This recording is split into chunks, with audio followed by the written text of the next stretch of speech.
Good Morning Liberty.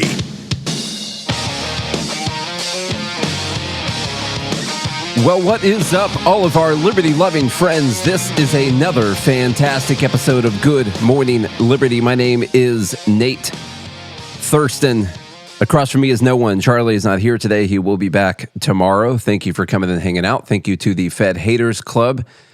Join GML.com. Thank you guys for hanging out. If you guys want to contribute or hang out with us live every single day of the week, go to joingml.com. Other ways you can help out the show by interacting with us on YouTube or X or any other social media. Tell the algorithms that our content needs to be fed to more people. That's the best thing you can do. Well, this is Good Morning Liberty, and I'll be honest with you, as I just said to the live group before I hit record, I really don't have any idea what I'm about to say today. We're going to do a little bit of a recap of what happened last night. You guys know what happened last night, so we don't have to go through it too much. As far as the big races that people were following and paying a lot of attention to, the Democrats swept last night. It's being presented to people as this massive tide shift, this massive shift in the populace. I don't really see it that way yet. These were largely Democrat areas where Democrats won, people that they had on the ballot or things that they had on the ballot. That's what we saw for the most part. This was the first election right after Trump's win, and Democrats have done a better job at getting people mobilized. While the right has been pretty busy seeing how they can go about tearing apart people on the right, that has seemingly been a lot of the thing. Us included. We spent a lot of time doing stuff like that. So, New York, as we know, Zohran Mamdani won the election. It was, let me put the results up here on the screen for everyone. It was a decisive victory. So far, he's got over 50% of the vote. And by the way, to everyone who was suggesting that the Republican Curtis Lewa should drop out and all those people would vote for Cuomo and then Cuomo would be able to win, not even if you added all of Curtis Lewa's votes to Cuomo, Mamdani still would have won the election as of the results that we have right now. So that was a losing strategy, and it's a losing idea in the first place. Like you can't expect all those Republicans to go vote for Cuomo and then ask yourself, like, how am I suggesting that people go vote for Cuomo? My God. That at this point, I'm just going to kind of write New York off. We're going to talk about that. Don't worry. I'm just going to do a recap here. In New Jersey, the Democrat won 56% of the vote to 43%. Mickey Sherrill, I believe, was not as close as what some people were hoping. So a lot more Democrats turned out to vote. In Virginia, Spanberger won plus 15%. And Jay Jones won for Attorney General plus 6%. Now, the first thing I noticed from that is that there were a lot of people who voted for Abigail Spanberger who decided not to vote for Jay Jones. You can kind of see that. The governor was plus 15, lieutenant governor was plus 11, and then the AG was plus 6. So that race itself was a lot tighter. So maybe potentially the fact that the person who is now going to be the attorney general was also talking about hoping to see the children of his opponents die in their mother's arms. Maybe that was a little too much for some people, but it was not too much for a lot of people. So that's where we are right now with those elections. I'll spend more of the time probably on the Mamdani thing because Mamdani is being presented as like the future of the Democrat Party and all that. And really he is like, he is a young socialist. People like Bernie and AOC and those types have been getting bigger and bigger. And Mamdani comes in and he's like a polished, like Obama speaking capability socialist. I'll say I just finished watching his speech from last night, his full speech from last night, and he's a good speaker. Of course, he's speaking from teleprompters and stuff, giving his speech. But yeah, he's a good speaker, and so people are saying that this is a sign of things to come, and that he is the future of the Democrat Party. Like I said before, I don't have a lot of idea what I'm going to talk about or what I'm about to say, really. Honestly, when I got in my car and I got on my way here, I sort of halfway planned on doing an episode today. I was halfway planning on just not doing one and just working on videos and stuff instead today. And then I listened to some of the podcasts that I listened to in the morning on my way here, and I caught the Holy Spirit, kind of, in a negative way, honestly, because what I heard on some of the morning time podcasts I listened to on my way here was how terrible this was, that Mamdani was a socialist and Democrats were moving towards socialism, and this is awful. But it got me thinking, like I haven't heard a lot of people presenting the opposite view, the free market view to socialism. I haven't heard people preaching about capitalism or free market capitalism. And that really started to get me angry. And for instance, like, listen to this 10-second clip from Mamdani's speech last night. Let's see. This is ridiculous. This is 10 seconds from him. We will prove that there is no problem too large for government to solve and no concern too small for it to care about. There's no problem too large for government to solve, no concern too small for it to care about. Essentially saying there is no such thing as a government that gets too big. There is no such thing as a government that tries to do too many things. There are no things too small that the government should not be involved in. There are no things too big that the government should not be involved in. This is a terrible ideology for people to have. As many people will bring up, it has failed miserably so many times in the past. And that tends to be the main critique you hear these days, because it's so hard for people to talk about the free market and to talk about capitalism, because it's sort of become the dirty word. Now, what we really have right now is like a crony capitalism. We have a government-managed form of capitalism. And so people have used that to say that that's what capitalism is, and made it more difficult for people to push capitalism over socialism.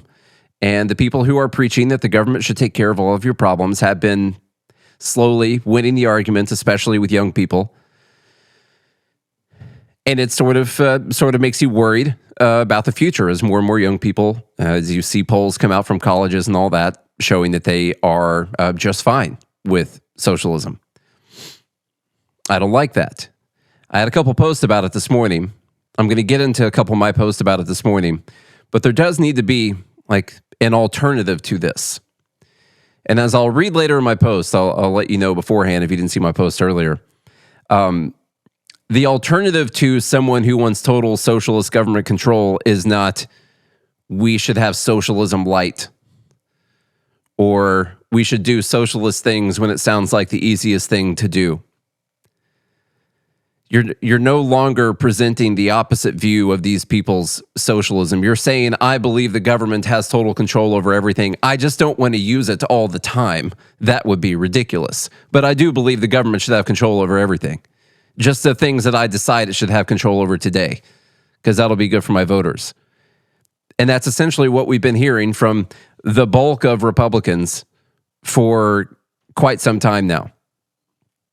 It's not a winning position for people when it comes to economics. And economics is our main thing here at this podcast. Over the last year or so, the fight has sort of devolved into supporting Israel, not supporting Israel, stuff like that. The Epstein thing, which we care a lot about, I'd be, just release the stuff and people wouldn't have to talk about it.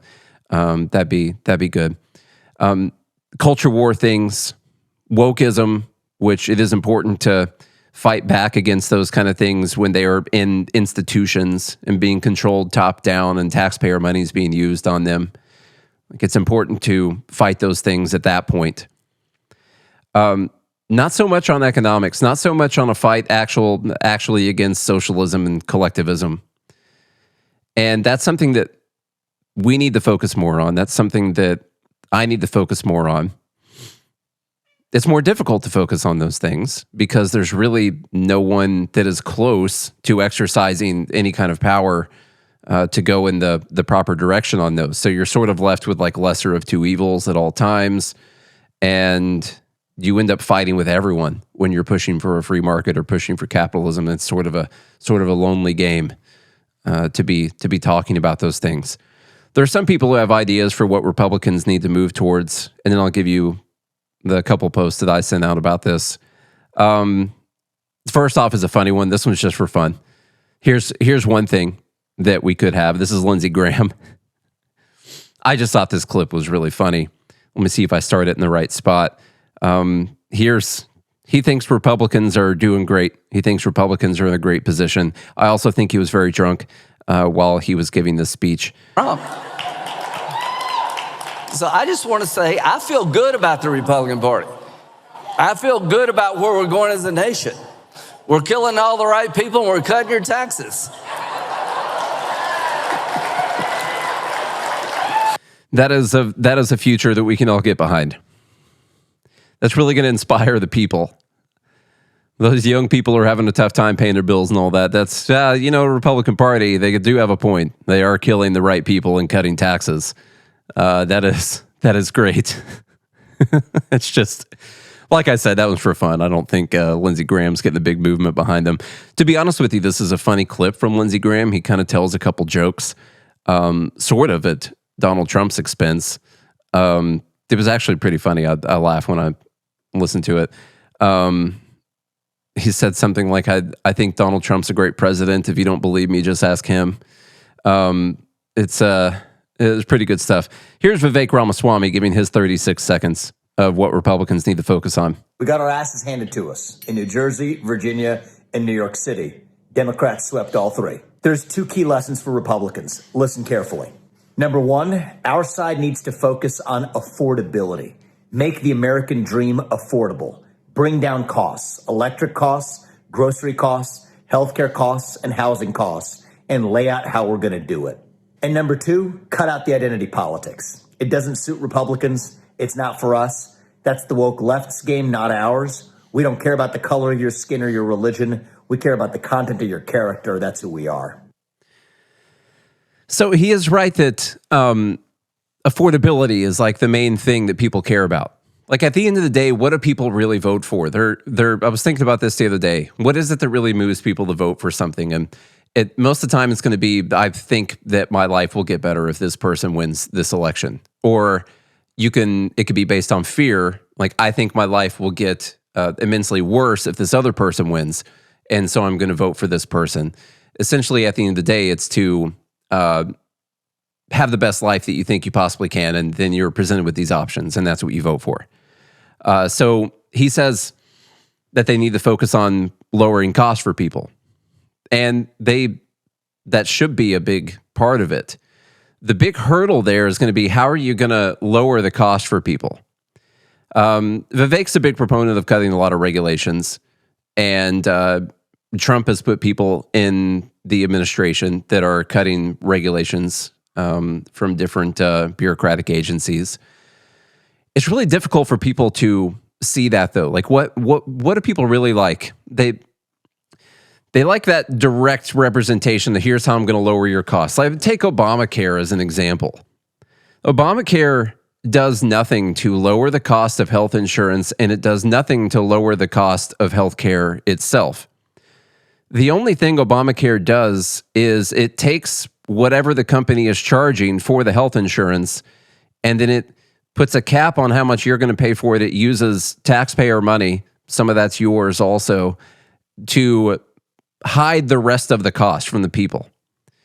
And so that's a direct thing for people. They see, the Obamacare enhancement extension has come to an end, and now my health insurance cost has doubled. And so therefore, health insurance costs have doubled for me. If they were to do this, my health insurance costs would be cut in half. And it looks to them like costs just got cut in half. The really big hurdle that we all have to get over is, first off, explaining to people how that's not actually cutting costs. The underlying cost of the thing has continued to go up. You're just using taxpayer money to subsidize things. It's a really difficult thing to explain. It takes a long time. There haven't been that many people throughout history who have done a great job explaining to people how allowing the free market to operate was actually going to reduce costs for people. So what I worry is that Republicans will just look more and more at subsidies, look more and more at crony capitalism. And that's not capitalism, and that's not really an alternative to socialism. Socialism light is not an alternative to socialism. But that's what we've been presented with for a long time now. And in a choice between socialism or socialism light, people are like, well, I might as well just choose socialism. Whatever. Who cares? They're both the government controlling things, so there must not be anything wrong with that. And so I'm just going to have the government really, really control things because that's going to make my life even better. That's just not a winning option for people. So as I hear people on the shows I was listening to on the way here talk about all the dangers of this socialism, as I said in a post this morning, let me pull that one up. I said, today a lot of people are going to spend their time on X condemning Mamdani socialism, and tomorrow they're going to condemn you for not supporting the latest socialism-light policy coming from the federal government. We won't stop the rise of socialism by presenting socialism light or crony capitalism as the answer. America lacks a voice that provides the correct economic and philosophic alternative to Bernie, AOC, and Mamdani. Like, think about the things. What is the opposite version of what Bernie, AOC, and now Mamdani are out there talking about? It's not the alternative to them is not to just go out there and talk about how crazy they are or how woke they are or how these ideas have not worked throughout history. That's not the alternative. The alternative to their ideology is the free market. But maybe you guys can tell me, but I don't know who this person is that would be out there preaching the free market and how that is actually going to make things better. Like, there are people out there who talk about this, but who is the big voice on the right that goes out there and talks about these things? I've seen some clips of Charlie Kirk when he was out at TPUSA events talking about stuff like this. Seen some clips like that. Unfortunately, they talk about a lot of other things too. Who is that? You used to have like Milton Friedman going around the college campuses and talking to people, going around and giving speeches, actual speeches about how the free market was the solution to these problems. And Milton Friedman was not perfect. There's a lot of things he supported and pushed that I don't agree with, for sure. He was a Chicago economist, not an Austrian economist. But as I've explained to people like Michael Scarn, who's in this group, I think a guy like Milton Friedman is like a gateway drug to libertarianism. That's why I still post a lot of Milton Friedman videos. Who is that person that's going out there and talking about this these days? Who is that person that the right can rally behind as the correct alternative to this ideology? Because without presenting the correct alternative to this ideology, people are just going to go with the person who's promising to give them things. They're going to go with the person who's telling them that they are being screwed over by the rich people. And in many cases, the rich people are using government to get more and more rich, or they will use government to get quasi-monopoly power in certain areas. And so they can be correct sometimes that these people are ripping them off. They use the government to do it. And that's the other thing that is not explained to them. That's the other thing that the people in the government telling them to be mad at the rich people are not telling them, is that the rich people love using the government to protect their bottom line. They really love that. They've always loved that. Who's out there pushing for this? It's much easier to just listen to someone who tells you they're going to give you something for free. You might as well get yours. You might as well take that free thing. Who's out there explaining why the free market is actually better. Like, you can't complain about the rise of socialism on the left if you're not also pushing for what the correct answer is. The correct answer is not socialism light or quasi-fascistic policies, economic fascist policies, like government control over the economy. That's not the proper alternative to it. And no one, maybe they'll start to care. No one seems to care that much right now because they just want their team to win, because the other team is so much more dangerous. And to me, eventually the teams start to blur together. And because what I care most about is economics, I still see a clear difference. I still like Republicans more than Democrats, or the right more than the left. But they're both headed in the wrong direction, in my opinion. People in this tough financial situation are going to listen to whoever's providing them with what sounds like a cure to their problems. Like, if you're in a tough situation, you can't make your bills. Maybe you even know that 10, 20 years down the road, this is a bad policy and it can't work out, but you need something right now. You're going to listen to that. Anytime I talk about this, it reminds me of this scene from this movie called The American President, which is a pretty cheesy movie. I've actually played the scene on the show before because I think it's such a great scene. It's Michael J. Fox and Michael Douglas arguing back and forth. If you haven't seen it, it's worth watching, but it's a super leftist, annoying president. And when I first saw the movie, I wasn't thinking about politics. It was just a decent movie. But the president in the movie, he's dropping in the polls. He's wanting to run for re-election and all that kind of stuff. And there's a Republican out there crushing him, just stumping every day about how terrible this guy is. And the president refuses to get involved. Michael J. Fox has this great line. He says that people want leadership, and in the absence of leadership, they'll listen to anyone who steps up to the microphone. I don't remember a lot of lines from movies, especially not like random 90s movies like that, but people want leadership. In the absence of leadership, they'll listen to anyone who steps up to the microphone. And this guy in the movie, they were saying this guy is the only one who's doing the talking. Who's doing the talking on the free market side of things? Who's actually out there fighting against the rise of socialism? Don't complain about the left going more socialist. If you're not going to back and support or be out there talking about what the proper alternative is, I'm going to try and do a better job about this. It's easy to come in every day and criticize other people's ideas, which is what we spend a lot of time doing. You get lazy every now and then, or maybe you're looking for nice clips and stuff like that, and it's great to come in and just destroy other people's ideas. Easy to do. Especially, if I don't have a ton of time and we do a show every day, I can give you excuses on why it's so easy. Just here's what this person said and here's why it's stupid. The next step, the much harder step, is to present the alternative solution. What people are looking for is an answer to the problem, an answer to what their problems are. And they will listen to someone who's going to step up there and tell them what sounds like an easy solution. I'm going to give you money. You don't have money? I'm going to give you money. Groceries are expensive. I'm going to give you a grocery-run grocery store. Can't afford the bus? We're going to make buses free. Your kids are expensive. I'm going to give you free childcare. I'm just going to give you those things. And they'll listen to that if no one else is. What was their alternative? Andrew Cuomo? That's what they had to choose between in New York? Like, of course Mamdani was going to win, But they'll listen to that.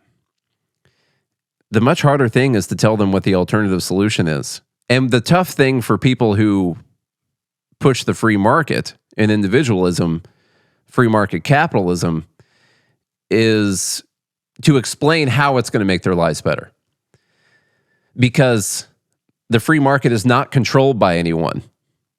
It's not, you don't sign a policy, you don't have a government decree, you don't have an executive order, the free market must do this thing and it's going to give this to this person. And so it's difficult to explain to someone like, oh, well, if we allow the free market to operate, it's going to be much better. And they're like, how? Well, isn't that evil rich person just going to keep all the extra profits they're going to get? Well, they have an incentive to beat out their competition. You want to have more competition. So they want to beat out their competition. You want to have higher wages. You want to have more competition for your labor.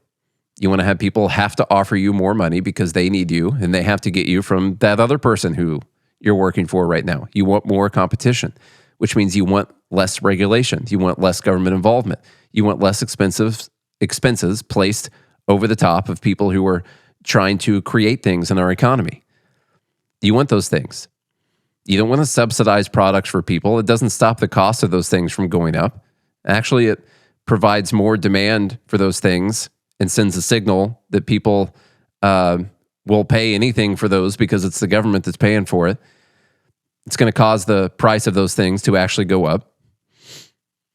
You don't want those things. We've all got to do a better job. As I said, I don't really know what I'm going to talk about today. I'm just sort of unloading some of my thoughts. We got to do a better job of pushing the free market and explaining how the free market's going to be better.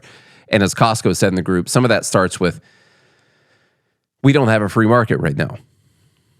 We don't. We haven't for a really, really long time. And it's gotten less and less free over time. Maybe Trump has done some things to deregulate, stuff like that. But overall, over time, we've had less and less of a free market. We have a crony capitalist economy, a mixed economy, a managed economy, a top-down government-controlled economy where the government picks winners and losers. They use your money to do it. And they give special protections to certain businesses that give the people who give the protections campaign donations. So in exchange for further protections, and it's not a good system. People are going to get upset with that system. It seems unfair because it is unfair. And the alternative they're turning to, because no one is giving them a better alternative or the actual alternative, the alternative they're turning to is that it is the rich people who have caused all your problems, and I'm going to give you a bunch of their money, and everything's going to be great, and everyone's going to be happy after that. It's not how it's going to work out. It doesn't work out. That system doesn't work. It's not going to work. The other thing I said, this is sort of separate from the capitalism, socialism argument. Last thing I'll say before I go. I've seen Trump say a couple times now that he's going to pull funding from New York. There was actually I think it was the guy from Tennessee that was talking about using the 14th Amendment to try and potentially block Mamdani from getting office. But I want to focus on the Trump thing because he's the president. And he actually can do some of this stuff. He's made threats to pull funding from New York, and he's talked about not throwing good money after bad. They're going to do a bunch of communist policies there, and we don't want to waste a bunch of money. And typically I'd be like, oh, great, any reason, just pull the money away from them. Sure, don't waste any of that money. The problem, two problems there, is that the government shouldn't be taking federal taxpayer dollars and allocating it to different cities for them to do whatever programs it is that they want to do. Probably none of those cities should be getting that. No, none of those cities should be getting that. You can't make a moral argument for why they should, because it all comes from stolen money. But some of the other money to the other cities, I guess, is not a waste. The other people running all the other cities in the U.S. are not wasting that money. What we're worried about now is this guy who's a democratic socialist. I'd like someone to explain to me the difference between democratic socialism and socialism. I guess maybe you vote your way into it. The problem here with this whole idea is that anytime you talk about how socialism has failed throughout history, what do you always hear? First off, you'll hear that wasn't real socialism because they didn't implement like whatever the purest form of Marxism, a stateless, cashless, classless society or whatever. And so it wasn't real socialism. The other cope you'll hear is that it was actually the U.S. government who prevented them from being successful.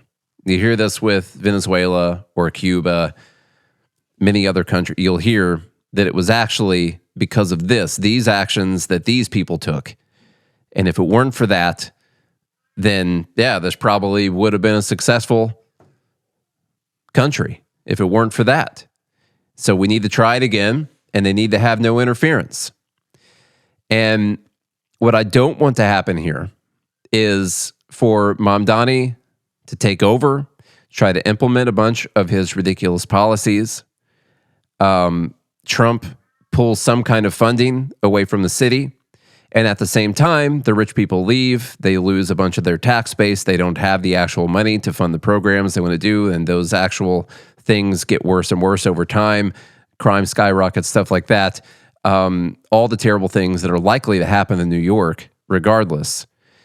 If it starts with Trump taking away funding from one specific city, but leaving the funding going to all of the other cities, then they will have that excuse of, well, it would have worked if not for the evil dictator, fascist, authoritarian President Trump removing funding from this city because he hates immigrants and poor people, but leaving funding going to all of the other cities around the country. Therefore, they were handicapped by everything Trump was doing. They were getting sued left and right. The funding was taken away. They just couldn't purely do the things that they wanted to do. And so, therefore, it's not socialism's fault that this failed. It's not socialism's fault that New York has literally turned into Gotham City and we're waiting on Batman to show up, but he moved because the tax rate was too high. It's not their fault. It's Trump's fault. And if it wouldn't have been for Trump, this would have worked. You don't want that. Let it fail. Either takes funding away from all of the cities and put it back in the treasury so we have to borrow less money to fund the deficit, or leave it going to all of the cities. That is my plea. Don't give them this excuse. I get so freaking annoyed every time I hear the excuses, the cope from the socialists for why this socialism didn't work and next time it's going to be great. Don't give them that. Terrible idea. I'm getting out of here, y'all. That's all I got for today. Those are my quick thoughts on the current situation. I'm going to try to do a better job in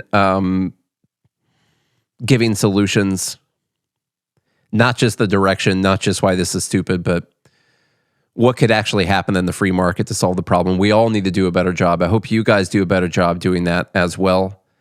I hope people on the right, I hope Republicans don't continue to present quasi-socialism light as the better alternative to democratic socialism.